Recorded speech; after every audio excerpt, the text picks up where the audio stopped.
This is Doug Scheiding of Rogue Cookers, Texas Embedded Correspondent. You're listening to the BBQ Central Show.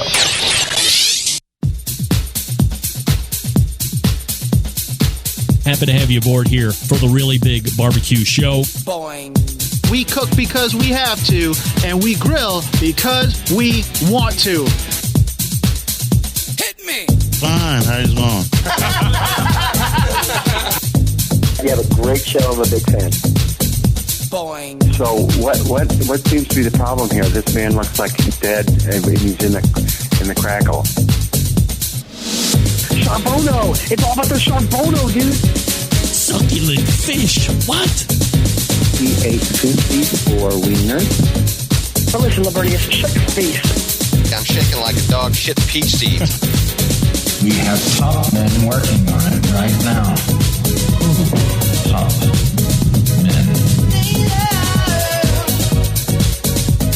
And just like that, we are into the second hour as the Barbecue Central Show. We cover live fire topics. We do it live from 9 to 11. Andrew, we'll do it live. Every Tuesday. We're recording while we're doing it live, so if you can't catch it live, you can get it on podcast fashion. First hour coming up a little bit later this evening and into tomorrow, second hour Thursday. I'll talk to you about Friday here in a second. Still to come on this show in a little bit, we'll have the embedded correspondents, John Solberg from Michigan, Doug Scheiding from Texas, Rusty Monson from Utah will be joining me to talk a variety of live fire hot topics. Don't forget, you can follow me socially on Instagram, Twitter, TikTok, and that's it, at BBQ Central Show. Snapchat at BBQ Central. I gotta fix that. / BBQ Central Show on Facebook and Twitch for a video feed. Also / RD Rempe on YouTube for a video feed. You can also get an ad-free podcast feed if you so desire by becoming a patron over at the Patreon page, which is patreon.com / BBQ Central Show. If you are an Apple Podcast user, you can get the ad-free feed by subscribing directly within the podcast app itself. Coming up on the best moments of the Barbecue Central Show in 10 minutes or less, this Friday, episode 190. Folks, if you can believe it, I don't know how good your math skills are, but in 9 weeks, we will be debuting episode 200. 200. I don't know how many people understand how many episodes 200 is. Yes, from a numerical standpoint, you can count to 1 to 200 and say, well, that's 200. But achieving 200 episodes of a podcast, ongoing, every week delivering, can you name 4 other ones that have done 200 episodes? Let's try it right now. Number 1 on that list, and there's no doubt about it, the Barbecue Central Show has done it. That's right. I don't know how many years I've been doing it. 2008. Live, that's 13 years. 2 years before that, that's 15 years. If I put 49 up, right? 49 times 15, simple math, carry the 1. That's 178 million episodes I've done so far in the life of the show. A far and away first place. Second place, boy, I think it's Man is Barbecue with Mickey. I think Man is Barbecue was second. Although, I have to say, he's been not... Andrew, you are not the father. Mickey Man Meat has not been publishing new updates at all recently. He went away from weekly publishing to twice a month. And then there were a number of months off. He might have dropped 1, maybe 2. And I mean, he's well off the radar. So Mickey Manmeat's show is potentially succumbing to pod fade, which, happens to the best of them. He's certainly not the best of them, but it happens to the best of them as well. So we'll see what happens. And then, getting into number 3, I don't know. It very well could be the Barbecue Central Show in 10 minutes or less. on 191 episodes right now, and in 9 weeks it'll be 200. So, I mean, that is going to be an achievement the likes of that very few. And hold on, Rusty, stand by. How many episodes? How many episodes are you in right now? Just for point of reference. Yeah, I was just thinking about that. I want to say it was like maybe I'm just shooting. I have no idea. Shoot from the hip. Maybe 110. All right, maybe. So we've almost doubled up Rusty, and everybody knows Rusty's Pitmaster podcast. I mean, 200. You can't wait to get to 200, right? But I mean, that's many, many weeks off, isn't it? It's like what, a year and a half, probably. Yes, that's a long. Yeah, right, stand by. That's crazy. Give me a break. Just to put it into context, I mean, Rusty's got a year and a half to get to 200 episodes. So, I mean, that is, John, look at you. Good for you. John dealing with weather, by the way, so I don't know if his power's up or not. We might not see John this evening, but that's what you get when you live in the state up north and those storms rolling. Anyway, long way to go to say that episode 191 will be coming up this Friday on the Best Moments show. We'll be bringing you back to August 24th, 2010, 11 years ago. Well, it's 11 years ago to the day today. It'll be a couple of days after that when we get to Friday. Barbecue fan favorite, not just show favorite, show guest favorite, but barbecue favorite, still to this day. And he would probably be the first to admit, not nearly as active as he was in his golden years. Rod Gray from Pellet Envy is featured on this episode. And we talked in depth in this show about Wagyu briskets and where we were in that era, if you can believe it. I know, hold on to your hats, ladies and gentlemen. There was a time where Wagyu was not the mainstream pick. In fact, 11 years ago and longer, many of the top pitmasters actually poo-pooed all over it. If you go back and listen to the original Brisket Roundtable on the show, Leanne Whippen, Jim Minion from the Minion Method, Ray Lampy, Fast Eddie. We talked about Wagyu beef, or maybe we said Kobe beef back then. We didn't really know too much about it. The only one using it out of that star-studded panel was Jim Minion, and that was like on really high-end catering jobs that he was doing. Nobody was using it in competitions. Few of them could actually get their hands on it. It was not nearly as readily available as it was. So, believe it or not, people were poo-pooing over Wagyu. One of the key points is this segment that John made was me asking Rod if he thinks that Wagyu was going to pan out and become part of the norm in competition barbecue. And at that point, he's like, I don't know. We're just going to have to wait and see. He was anxious to see what it was. Well, 11 years from now, guess what? It is. That is standard operating procedure. Much like people were crapping all over injections back in the day, roundly dismissed. It's now something that everybody else does. You are injecting everything, and you're using Wagyu briskets because that's what's winning right now.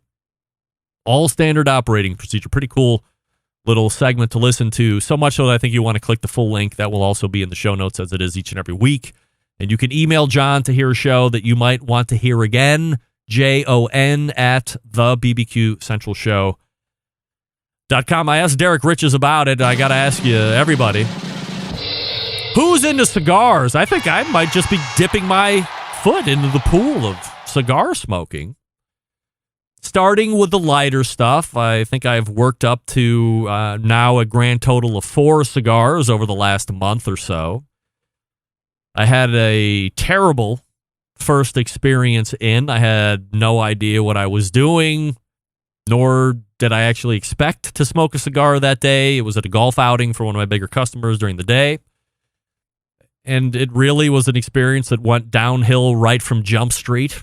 I had no idea how to light it, how to smoke it. Tasted terrible. There was a guy that was rolling them right in front of everybody. I can't imagine how much that cost. However, through all of the pain and terribleness of that cigar experience, there were some things that I found enjoyable. Force you to take time. I wasn't taking a lot of time. But there were some things that I thought, if this wasn't so bad, it might be pretty good.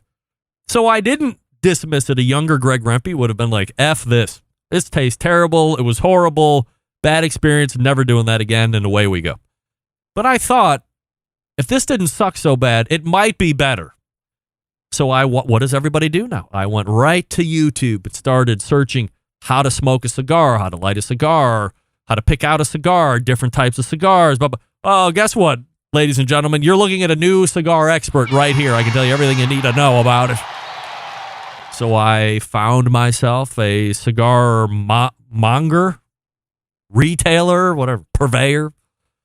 They have a really big thing where the cigars are in. It's called a humidor. Keeps them moist. And we started picking out lighter wrapper cigars. There's varying sizes. And they taught me how to cut them properly and how to light them properly. And well, little did I realize I had no fighting chance in the beginning. I burned the shit out of the top of the wrapper and I hotboxed that bitch. I ashed it the wrong way. Smoked it all the way back till there was like heat coming in on the final draws. I should have threw it away well before then. Cigars should be smoked in thirds and not the last third.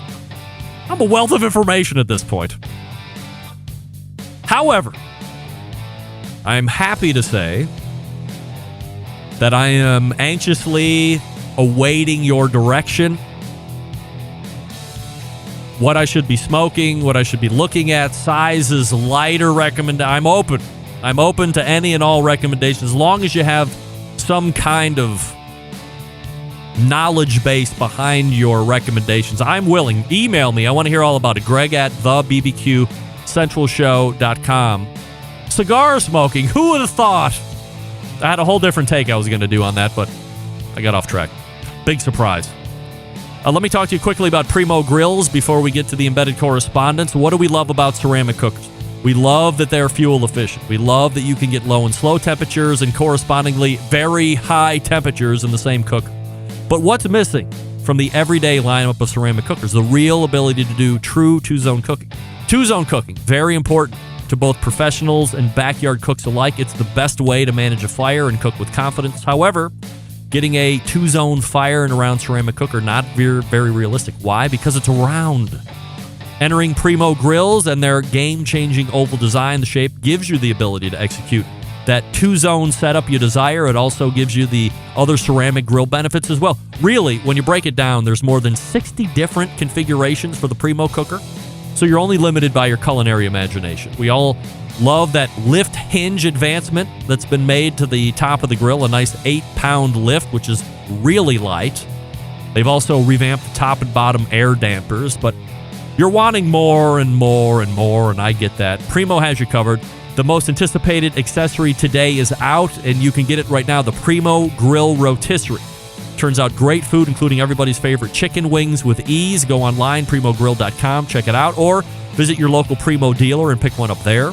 Coming a bit later, Primo Grill Pizza accessories. You can use Bob's pizza seasoning and sauce on the Primo Grill Pizza accessory as well. Keep your eyes peeled for that. Here's the bottom line. Best ceramics in the biz, yes. Patented technology, of course. True two-zone cooking capabilities, yeah.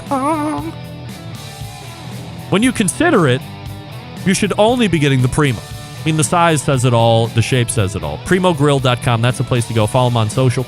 We're back with the embedded correspondence. Stick around. You're listening to the #1 most downloaded barbecue and grilling podcast anywhere. The BBQ Central Show.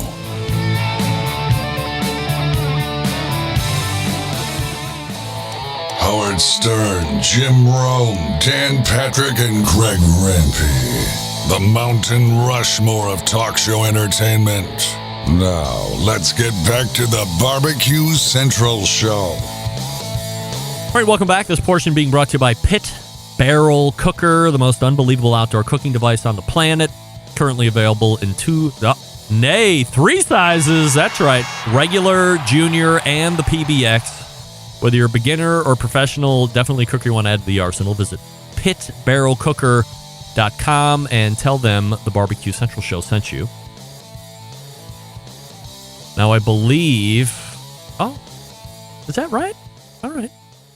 I thought I was picking up Barbecue Bob in the other camera, but it looks like my camera adjustments have helped themselves. So let's go ahead and race to the hotline. And welcome back. The second hour. Oh boy, the fourth Tuesday of the month. Regular guests in the second hour and pals oh mine. The embedded correspondents. Here they are. John Solberg right there to my top right. The longest running embedded correspondent, Doug Scheiding, to my direct bottom. And look, here he is, making his second appearance in his many-week Rusty Monson from the great city of Utah. Appreciate you guys joining me as always. John, are we going to lose you potentially, or have the storms rolled through and you are loud and proud and wall-to-wall? I am loud and proud and wall-to-wall, and I have aux powered up on my set tonight. So if the power goes back down, I am on inverter power, and I'm here for the duration. All right. So John has made extra accommodations to be on the show tonight, which we certainly appreciate and adore. We got a lot of topics to get to tonight here, guys. So let's start here first. Number 1. Favorite barbecue rub on the 4 big meats. Number 1 is chicken. Rusty, what do you like with chicken?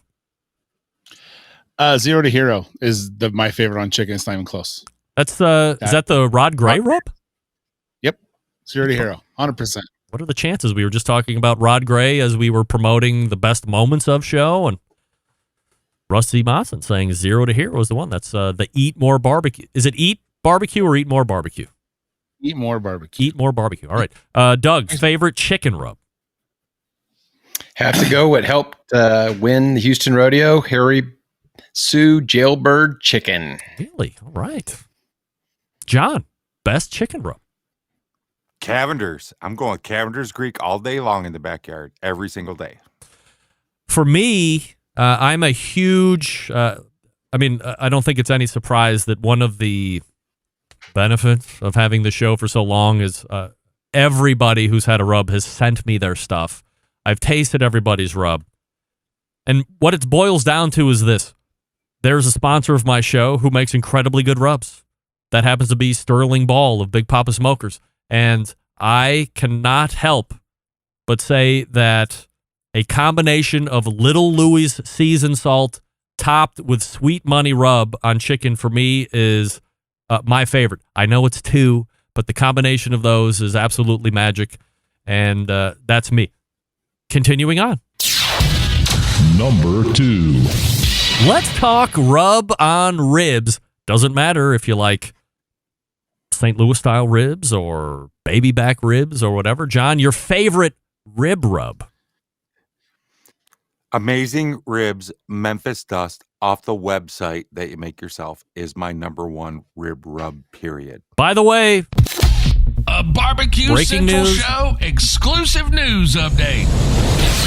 Greg Rempe reporting from the breaking news desk here in Cleveland, Ohio, where the Barbecue Central Show breaks the most breaking news in live fire industry on breaking news that is breaking anywhere across the globe. John just mentioned AmazingRibs.com and the Memphis Dub on the recipe on the website. However, if you don't like that, newly released and ready for retail sale at AmazingRibs.com/something that I don't remember, the rubs are ready to go. From Meathead, the beef and the pork and the poultry, I believe. Sauce will be out, I think, in the middle of September, but we'll get an update from Meathead next month on that. So you specifically like the website version. Why? You know, it's probably because when I first started to really dial in ribs, it's what I went to. Everyone seems to like it. It's easy to make. It's pretty affordable. I've learned to control it. I think it's got everything I need, and I can just make up a batch. And there's a container up in my pantry right now of it. I mean, I make a big batch.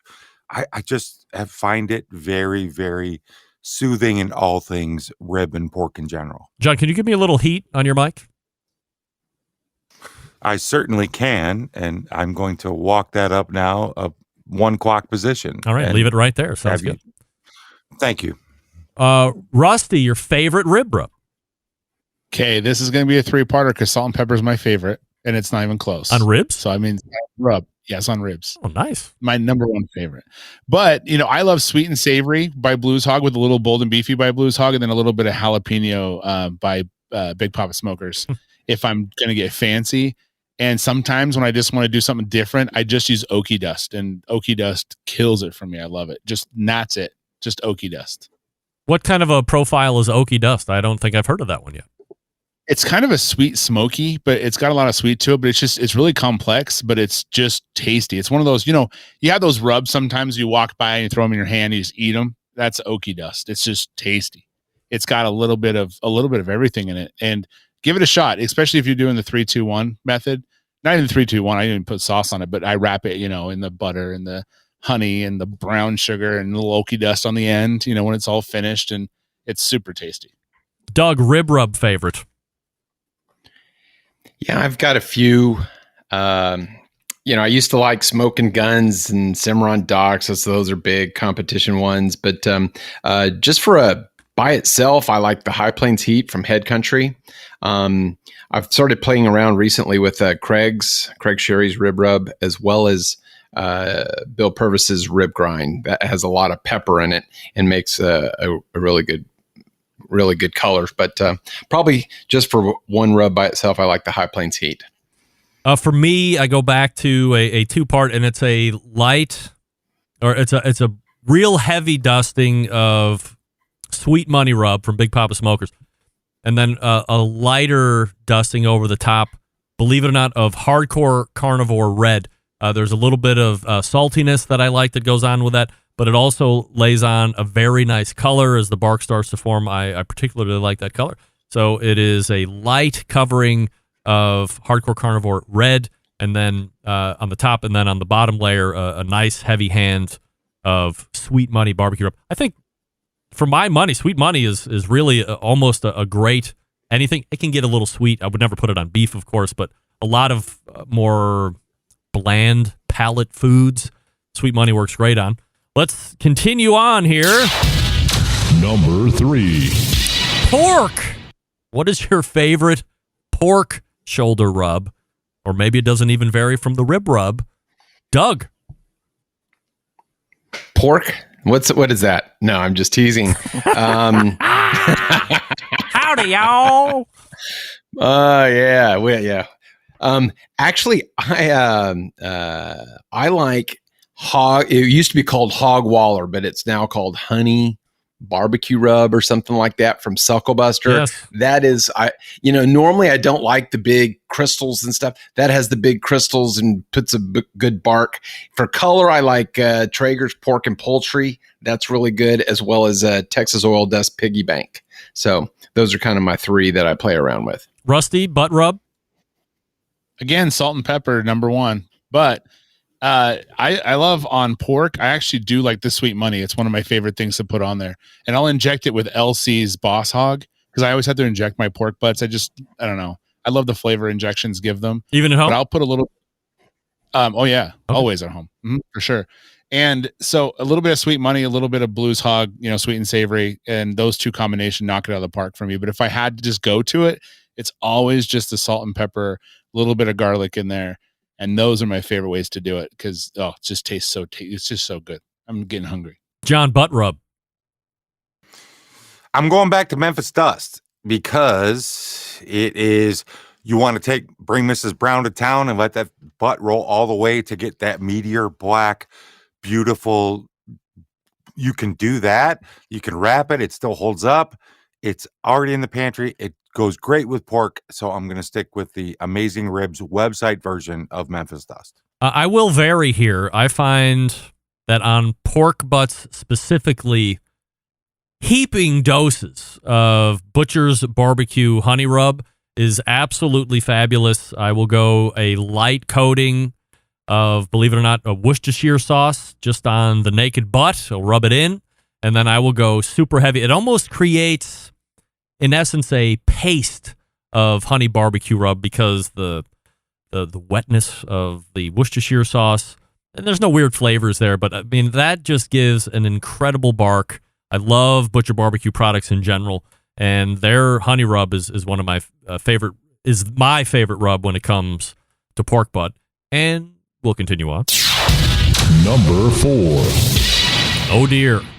Now we're going to be talking about brisket rub. Rusty, brisket rub. All right. Salt and pepper. wins the day. Right. Always. A little bit of Lowry seasoned salt too. I actually use that more than I do salt. But anyway, but if I'm just doing a normal one, has to go back to Blues Hog again. There's just that sweet and savory and bold and beefy combo is just out of this world. But an honorable mention is Trauma Hog Salt SPG. It's really, really good. And Hey Girl Hey, actually, her beef rub on those is really fantastic too. So I'm kind of interchanging with all of those. Depends on how I'm feeling. John, brisket rub? I'm salt, pepper, garlic, 4-2-1 all day. That's it. It needs nothing else. And you can throw away the garlic and you'll still be fine. So I Rusty's right on the salt and pepper, but for me, salt, pepper, garlic, 4-2-1, and that is it. Doug, brisket rub. Man, my base rub is always SPG. I've tried all kinds of different things, and Sucklebuster's SPG. However, I just recently bought off of Big Poppa Smokers Fred Robles Blanco, which is very similar to an SPG, and it has a little more garlic salt in it. And I'm actually going to start playing around with that as well. So I really like that. I don't cook a lot of briskets, and I really mean that because the women in my house, for whatever reason, are not beef barbecue fans. They'll eat hamburgers, we'll do steak, pretty much every other kind of beef that you can make is fine. Meatloaf and roasts and everything, but not brisket. So on the off chance I get it, I have found that I get the most compliments and what's pleasing to my palate is Big Poppa's Double Secret Steak Rub. I might go a little Lowry seasoned salt on that as well, but traditionally I'll just go Big Poppa's Double Secret Steak Rub, call it a day, and that's and I do sprinkle a little bit of his Cash Cow, I believe, is what is it? It almost appears to have like a dehydrated beef flavoring in it as well. It almost might be not unpleasant to the olfactory sense, but it's can't believe I'm going to say this. It's palatable to the nose when you smell it. Like it's there, but I mean, it doesn't cook that way. It adds a nice beefiness to the whole overall project. But again, I'm certainly no brisket expert by any stretch of the imagination, but that's what I use. And those are our favorite rubs for the Big Four. How about that? We're sharing information with you people, and we hope you appreciate that. Cash Cow. Yeah. Sorry, Cash Cow makes a great beef bouillon if you don't have anything. So in a pinch, if you've got that, it's fantastic. Like when you're wrapping or something like that. I've done that a couple of times. You know, I think that's what I was trying to get at. It does have a beef bouillon nose to it. If you smelled a jar of beef bouillon, I think it's very similar. You're right. Yeah. Didn't mean to interrupt. Thank you. Trends that you never saw happening in barbecue that are standard operating procedure now. Rusty. To be honest, pellet smokers, I didn't think that would take off at all. I really thought that would just that people would get it right away and not do it anymore, but and I actually just ended up falling in love with them. But at first I was just like, ooh, okay, well, that's different, and then now I love them. I'm a huge fan of them, but at the beginning, I didn't think when I first saw one like many years ago, I was just like, nah. Rusty, were you like me? Did you feel like you had to hate them? I remember way back. I mean, if you listen to the early archives of the show, I think you will hear me verbalizing my hate on pellet cookers, but I had no experience with them. I just felt like somehow it was cheating. I never felt like BBQ Guru was doing that, but the pellet cooker seemed to take it to a whole different level for me. Were you under a similar mindset? Yes, which is super funny because I grew up with electric smokers and soaked wood, and I had no business judging them. But I went and I smelt some. The first experience I had is I ripped open a bag of pellets and I smelt it and it was oily. I was like, there's no way that's going on my food. This is like, who's doing this, And I didn't cook anything with it at the time. That was just my first experience with it. So yeah, and I was just kind of judging. I was really judgy about it. That's for dang sure. I shouldn't have. I had no reason to be. And I apologize to all those who I had, told that in the past, and I have changed my ways. And I apologize to anyone who I have offended in the pellet grill space. Doug, trend you didn't see coming that's pretty much standard right now? Well, one of the things you mentioned was the Wagyu in competition and just Wagyu in general. I mean, heck, Sam the Cooking Guy did the video of his sliders using the A5. It's become it seems mainstream, but it makes sense from the standpoint of barbecue has no budget. So, barbecue budget, that it really doesn't go together in my book. But I own the domain, just au jus it, and the saucing of briskets just kills me. So, I just the saucing of briskets in competition is kind of SOP now, and it has been in KCBS for a while. A new trend that I'm seeing is this beef tallow stuff. And everyone doing beef tallow on briskets, and it just putting that oil back on the brisket. That's just not something I'm in favor of. So it grosses me out, truthfully. Central Lights, get ready to hold on to your hat. Doug, I'm going to ask you a question here. Boy. At last count, how many domains are under the Doug Scheiding umbrella? I'm over 100 plus. Yes. Look at this guy. I'm about. Don't squeeze your meat and don't squeeze the meat or two others. And I've got quite a few. Oh, over 100. Unbelievable. John, standard operating procedure, but you had no idea it was going to be that way. Man, it's tough to answer this question on the back nine, which you and I are, Greg. Yes, Because it's like, first of all, pellet grills, that was it. Wagyu, that was it. Totally agree with Rusty and what he said, and totally agree with Doug. And it wasn't that long ago that Wagyu was a thing, so I'm kind of at a loss. It's like those are the two biggest things I think in this category, and I am struggling to come up with something else or force something else.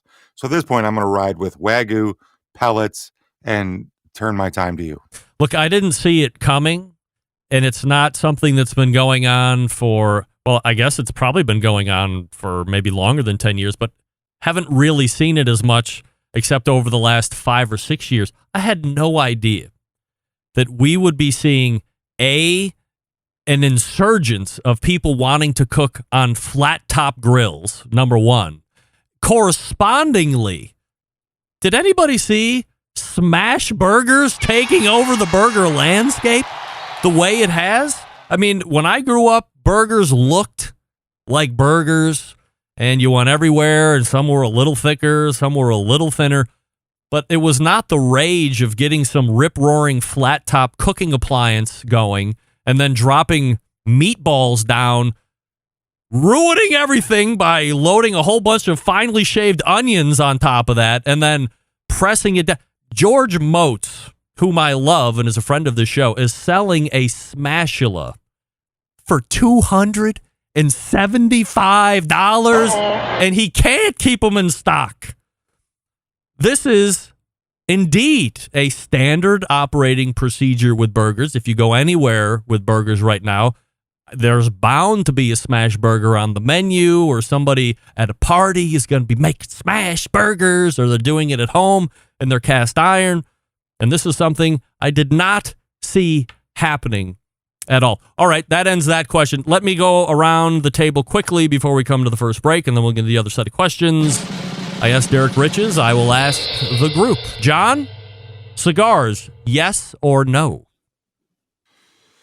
Yes and no.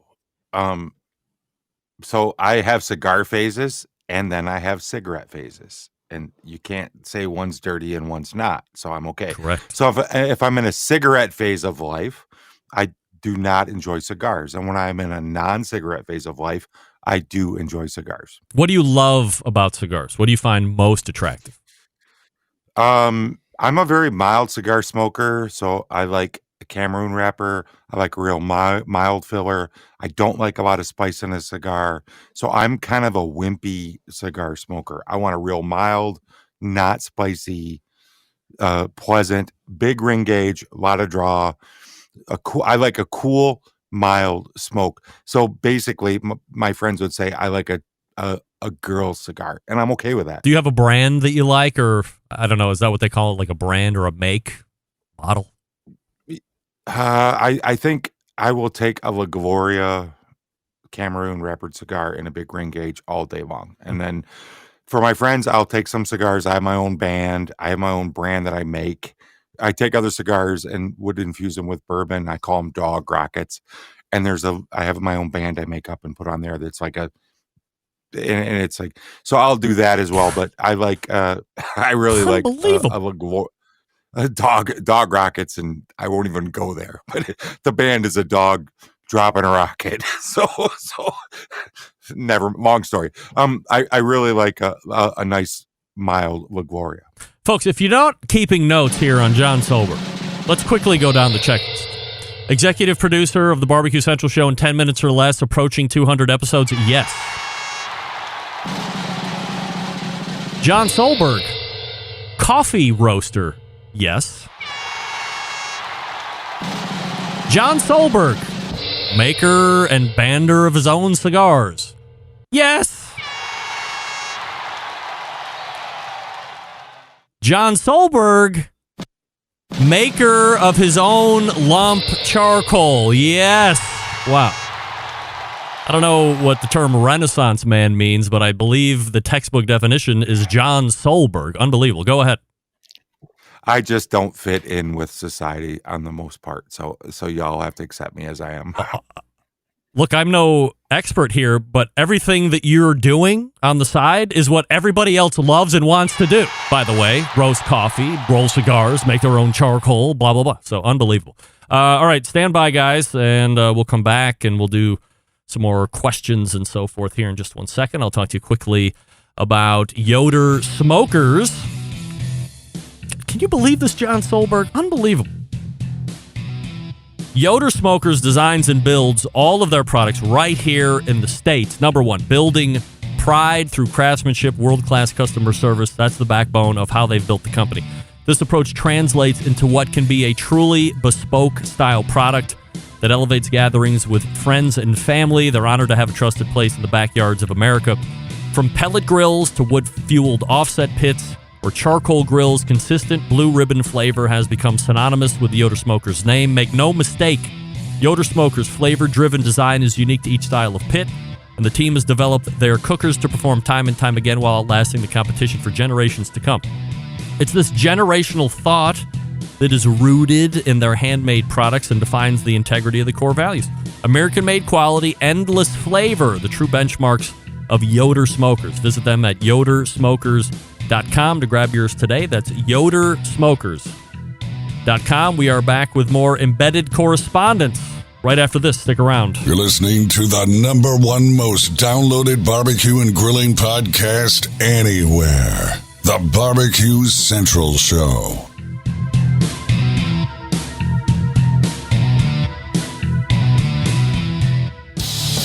Celebrating over 10 years of prolific and unparalleled live fire barbecue and grilling talk.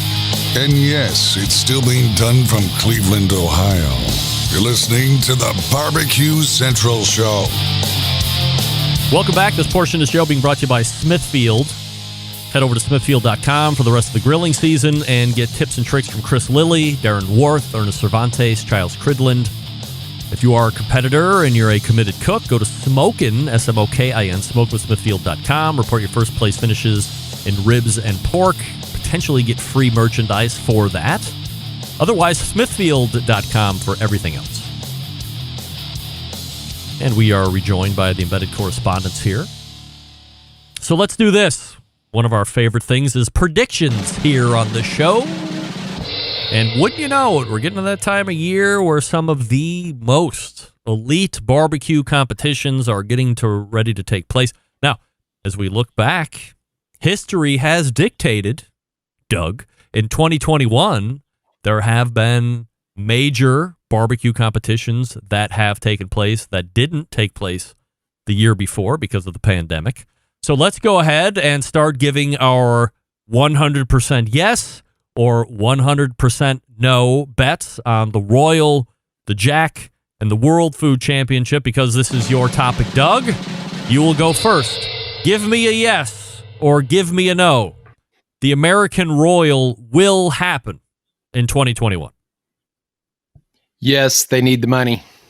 Oh, all right. It's a money grab. Rusty.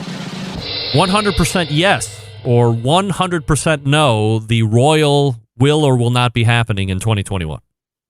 The Royal is happening 150 million %. Wow. It's not even close. I mean, there can't be 150 million %, but I love your enthusiasm. Yeah, that's what it is. It's enthusiasm. John Solberg, 100% yes or 100% no, the Royal will or will not be taking place in 2021? 100% no, it will not. And Rusty is using Greg math. That is, if I might say, that is some of the most accurate math you have never done. So there is something to be said about that. Greg, the Royal will or will not be happening with 100%. I am going to say with 100% of surety. The American Royal, Andrew, you are not. Will not be happening this year. It pains me to say, and nobody wants to hear it, but I believe they will be pulling the plug on that. And I have no insider information from anybody. I haven't talked to Emily over there in a month at least. But I hate to say it. I think that the American Royal is not going to happen again. It is a really large event. I think there's optics for them that need to come into play that they might consider that some of the other events might not. And for that reason, I believe that the Royal will not happen again. Hopefully next year will. We'll see what happens there. That's not the only event we're talking about here tonight, everybody. So hold on to your hats. We're going to go back to John Solberg from Michigan. The Jack will or will not be happening with 100% of surety. John. The Jack will be happening with 100% of surety. All right. I bet I know the answer to this. Rusty, with 100% of surety, the Jack will or will not be happening in 2021.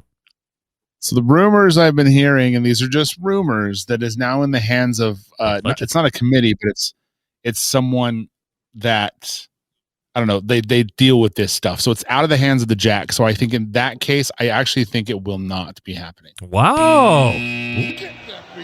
Allegedly, reportedly, we'll just put that out there as well. Well, Doug, 100% of surety, the Jack will or will not be happening in 2021. Rusty's comment further proves that I'm right. It's 101% not happening because it's a risk committee and it's a commercial company. Yes, risk committee. Thank you, Doug. Well, I'm making it up, but I'm sure they're looking at the risk and liability. No, that's exactly what it is. It's a risk committee. That's what I heard. There you go. Didn't even know. Well, oh my goodness. I can't believe I'm going to do this, but I'm going to say the Jack is 100% going to happen. I align with John on this. Oh my gosh. I mean, hearing Doug's thinking through this and Rusty having allegedly, reportedly hearing things would perhaps make me want to completely go away from my answer. No, I will hold firm. My mom always told me, go with your gut. And I'm going to go with that. I'm going to say it's absolutely going to happen. And the reason I was going to give, I'm going to hold to myself now because I fear I might look like an absolute fool, but I will stick with it is going to happen. Oh, guess what? That's not the only one we're speculating on this evening. There's something called the World Food Championships in the great state of a wanting to secede from the Union State, Texas. We go for his surety vote.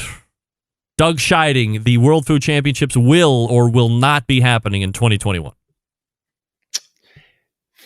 Going along with the same line of reasoning, it's not a public company. It is going to happen 100%. My mind is boggling.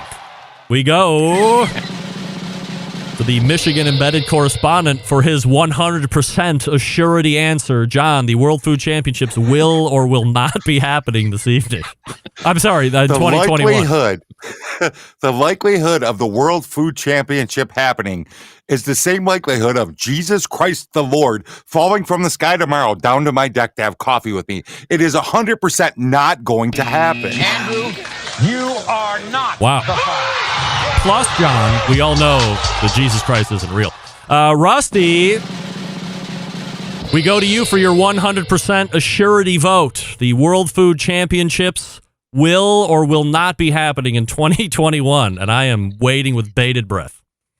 It's on, man. I think that it's on, but I don't want to say that at all. I don't know why I think that one is and the Jack isn't, and they're in the same position, but I don't know why. I just think it's going to happen. That's a gut feeling. Guys, I mean, if nonetheless, we are proving that we are 100% kooks. There's no doubt about it.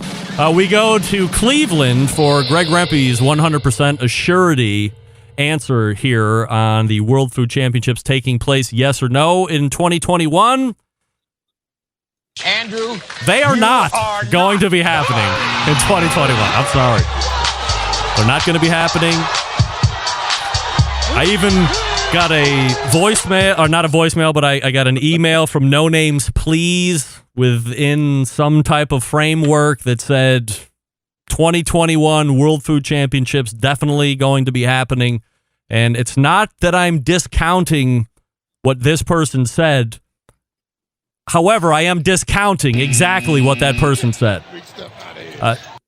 Out of all of them, well, I mean, oh boy. Doug, would you say that on par attendance, the World Food Championships is bigger than the Royal, or no? Oh, no, I don't know. No, okay. No. I would say that World Food Championships is bigger in attendance than the Jack, though. You would agree with that? Yes, I would agree with that. I would agree with that. I think from a size perspective that, and there's so many corporate names attached to the World Food Championships that, again, I know Mike McLeod wants to, more than anything, wants to have World Food Championships back in 2021. But there is a lot of corporate sponsorships and names attached to that. And I think that is not going to happen again this year solely because of that. And we'll see what's happening. I mean, guys, we are so good at this. I can't believe it. The embedded correspondence segment should only be assurity votes or assurity answers or assurity. We have to rename this segment as assurity something, but that's all we should be doing for the hour that we're together here every fourth Tuesday is just guessing on stuff. All right, so the time that we have left, let's get to these brought to the table by John Solberg. Here's question number one. John, I'll turn the stage over to you. Your thoughts on all of these national days of the week. What are your thoughts? My thoughts are like, I try to even Google it. Like, who comes up with this crap? And where does it come from? And does anyone really give a crap about it? And if you do, forgive me, but I'm like, there's like 7 national days every day. Where do they come from? It's like, yesterday was National Kitty Litter Day, and tomorrow is National like Roast Beef Day. And it's like, what are these? Where did they come from? And am I missing something? Do you think you're missing something? No, because I don't really care what national day it is, other than when someone on social media reminds me that it's a national something day. But I also know that I could probably go look up the national day, and there's like 14 national days of something today. So I can pick one that ever fits my agenda. And I just can't dig down into who comes up with this shit and where it all comes from. It's freaking imaginary. Let's go to the ever bubbling hope and optimist, Rusty Monson from the great city of Utah. Your thoughts on national days of the week? Back when I was a younger man who liked to take his libations every single day and have friends over every single day, we had a poster in the kitchen that listed all of them, right? And it was like Tuesday, right? Like, what's today? Oh, it's National Cat Litter Day. Like, fuck, yes. Let's go down to the liquor store. Let's get some cat litter and let's make this thing happen. So it was really fun. But then now it's more like, oh, what am I going to cook today? Oh, it's roast beef, National Roast Beef tomorrow. I can cook roast beef. So now it's good to get, menu ideas for the family. So I like them. I think it's fantastic. I want a day for me. I want a Rusty Monson day. That would be cool. That's all I want in life. That's it. Rusty Monson Day. Yeah. How cool is that? I think we could work on that. Doug, your thoughts on national days of the week? Yeah, Rusty, just pick a day and we'll make it happen. So, I mean, geez. But in terms of 4th of July, there you go. Celebrate it. Yeah, America's birthday and Rusty Munson Day. I actually kind of like it. It's one of those things I don't want to know about it because I will obsess about it and I'll start working. But sometimes on Instagram and stuff, it's like, oh, it's National Bourbon Day. Oh, okay. I know National Bacon Day is coming up on September 1st. I was going to post something last week. I'm like, I'm going to save that for Bacon Day. So I like it for Instagram, but that's just me. I have no idea what any National Day of the week is. I would only think that this is some type of a marketing effort on whatever committee or board or company wants to make sure that their niche is served in a special way and they get some National Day dedicated to them. But I don't remember the last National Day of whatever it was, and I barely is May National Grilling Month? Was that May? Is that June? I think that's the only one I might know, and I really don't know 100% if that's it. I think it's May. So I could care less about national days of the week. I'm just trying to live the next day of the week. And guess what? That's my national day of the week, because every day I'm above ground.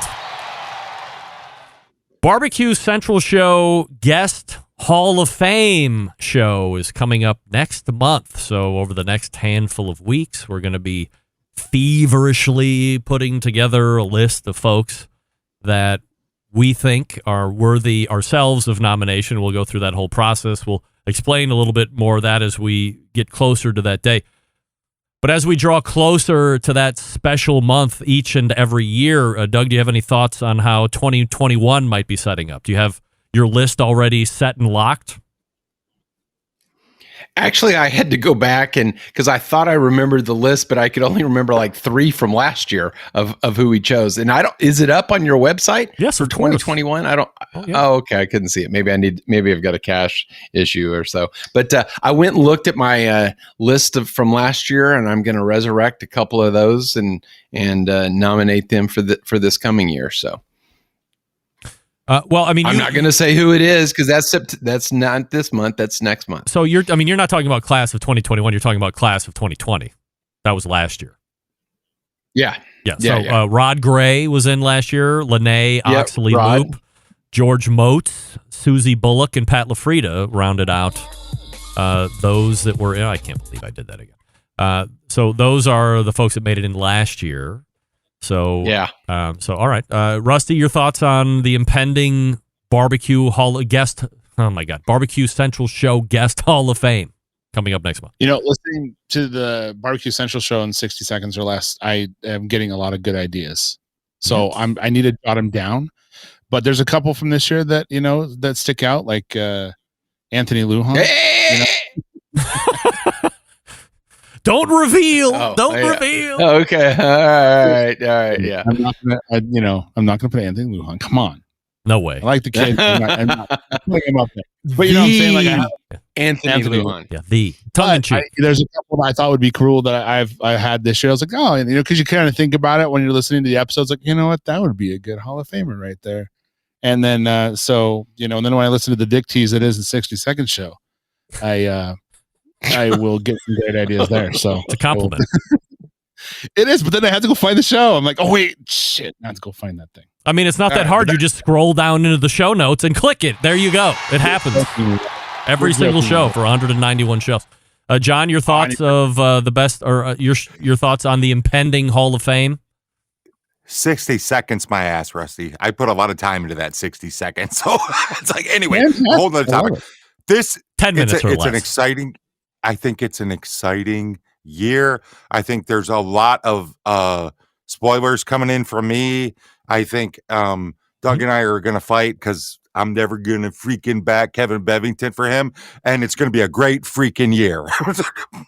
Look, I agree. I think what we've learned in the last couple of years is we've realized while it's there in our head that the show has been around in a live format since 2008, Nobody goes back and really starts to comb through those deep files. So I would agree with Rusty. You know, John does a really great job at pulling out some. I mean, the one that's coming out Friday was from back in 2010. Now, Rod Gray is already in the Barbecue Central Show Guest Hall of Fame, but if you've never heard of him before, he hasn't really been around the scene of barbecue in the last handful of years. So you're getting exposed to Rod Gray, who was mega popular back in his day in the golden area of barbecue, or the golden era of barbecue.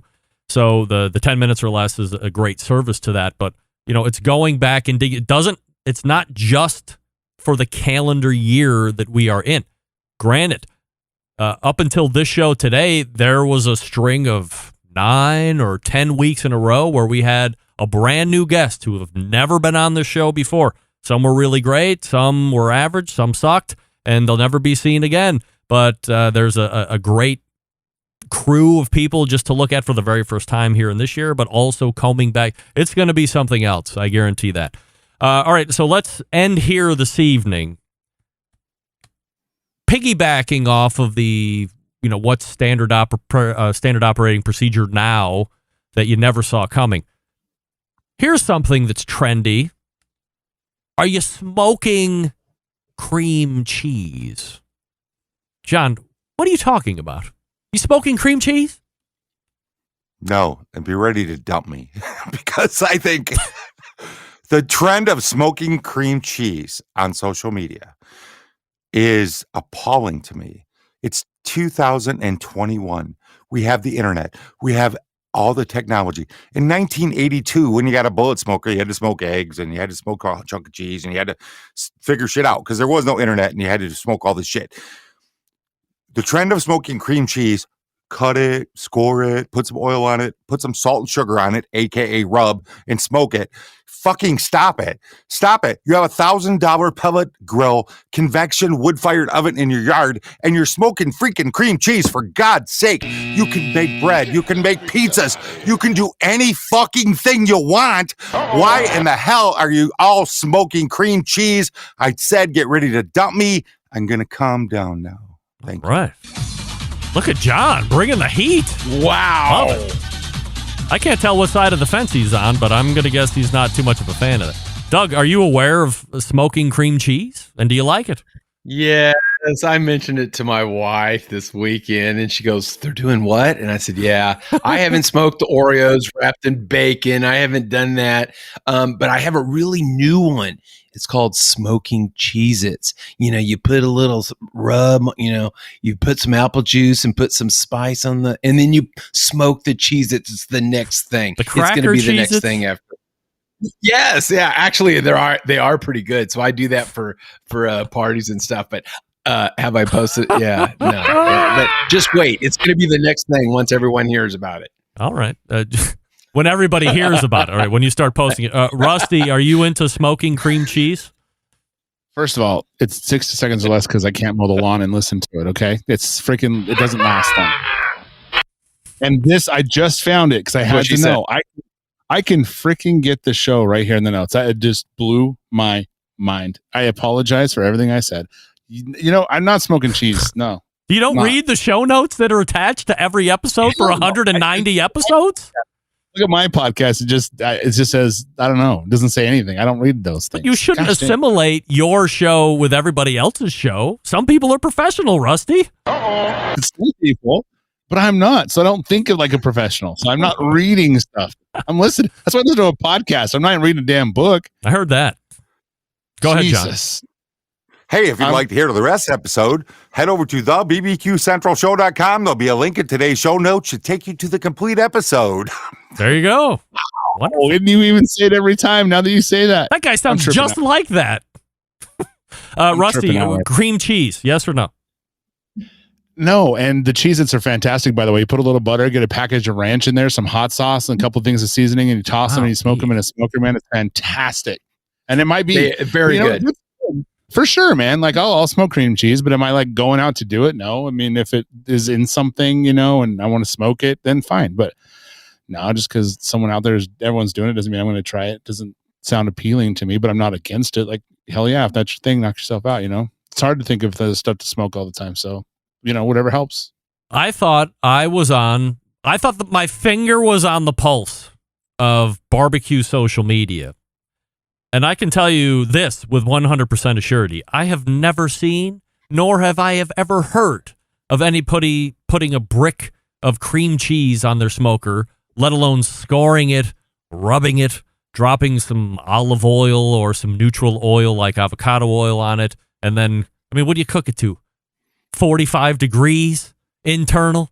You wait for the bark to get set on it and wrap it in foil a little bit with some brown sugar and some honey on it, everybody. I mean, I love cream cheese. I'll eat it.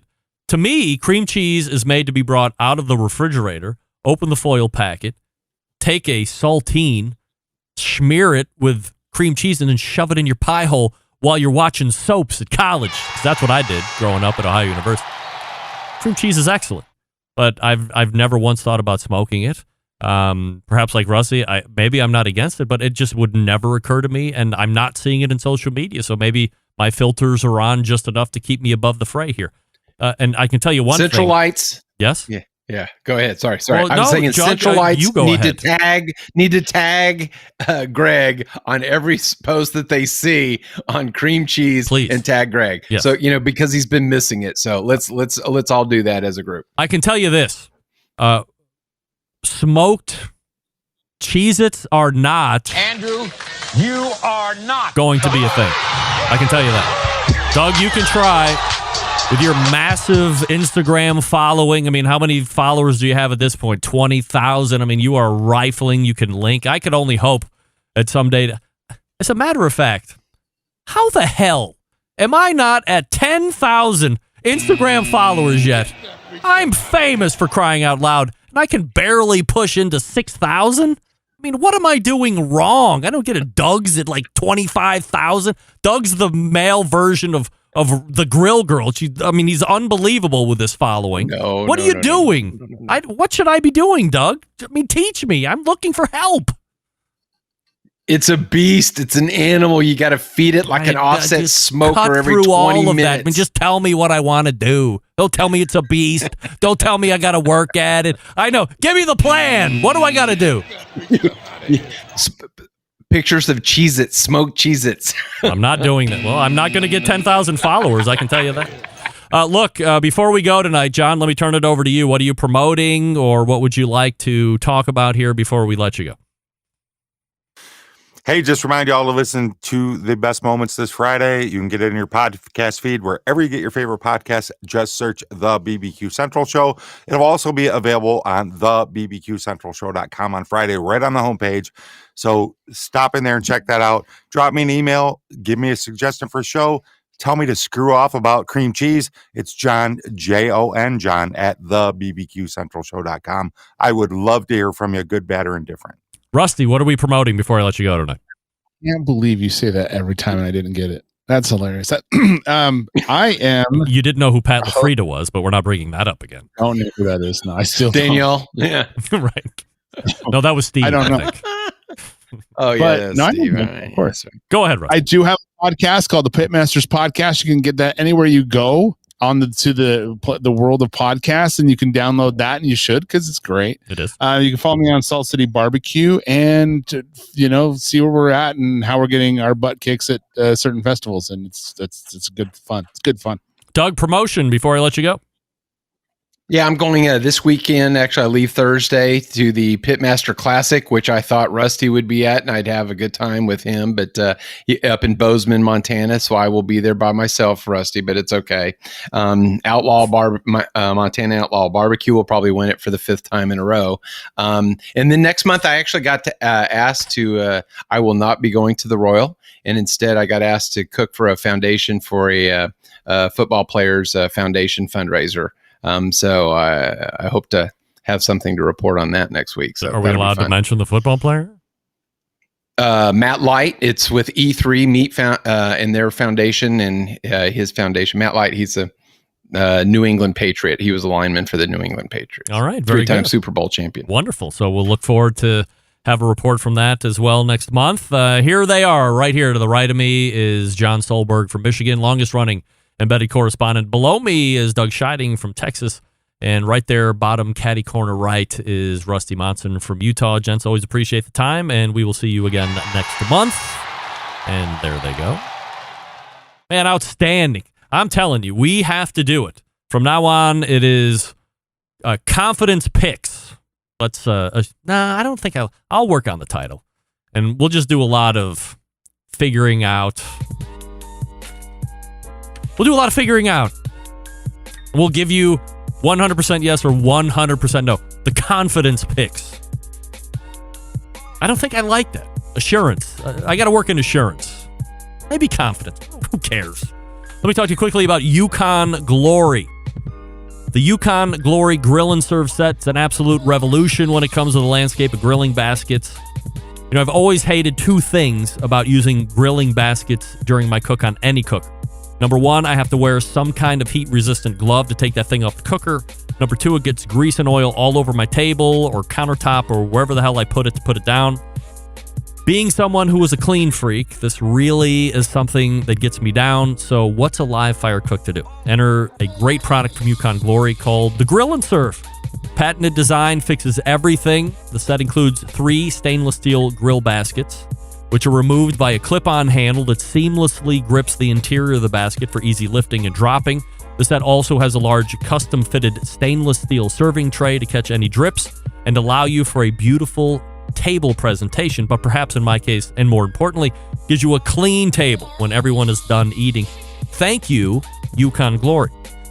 What should you be cooking in these things? Glad you asked. Perfect for veggies, seafood, wings, tacos, meat of all types. If you can think of it, you can use the Grill and Serve for it.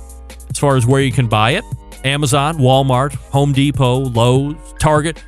I would recommend going to yukonglory.com. That's right, the website, yukonglory.com. Why is that? Because when you go to the website, you can use the promo code 10CENTRAL all together, the numerals 10 and then Central, 10 Central for a 10% discount all August long across the website. So only have a few days left in order to take advantage of that savings, about a week, I guess. So use promo code 10CENTRAL when you visit yukonglory.com. You can also give them a follow on Instagram at Facebook at Yukon Glory. We're back to wrap the show right after this. Stick around. We'll be right back.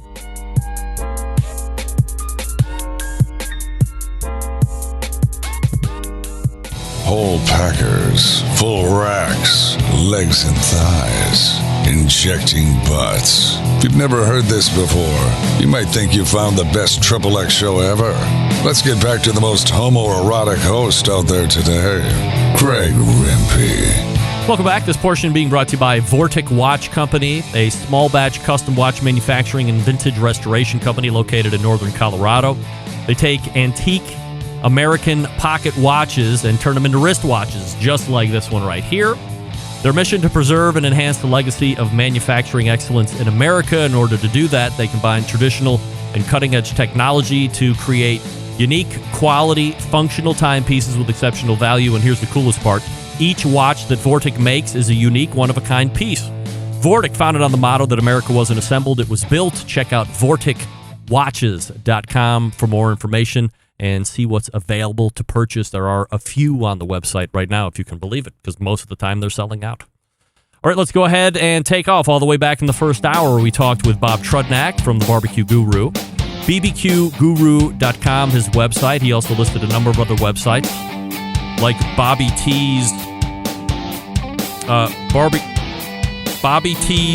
BBQ.com, HavingABBQ.com, BBQGuru.com, just to name a few. So I'll follow him on social media as well. The new pizza seasoning and pizza sauce will be coming out here in a matter of weeks. I'll keep you updated right here on the show about the actual release when it happens. After Bob, we talked with Derek Riches on his monthly segment, DerekRiches.com, his website. And then in the second hour, we refired the Embedded Correspondent segment. We hammered a number of topics, and we did the fun guessing if some of the big barbecue competitions and food competitions will be happening during the course of the year. A mixed bag of yes or no's with 100% confidence given. Big show planned for you next week. We have a bonus week in August. Big show planned. A lot of guests already in for that one. And how do I leave you? September 11th, 2001. I will never forget until next Tuesday at 9 p.m. Eastern Standard Time. This is your program host and proud U.S. American, Greg Rempe. Good night now.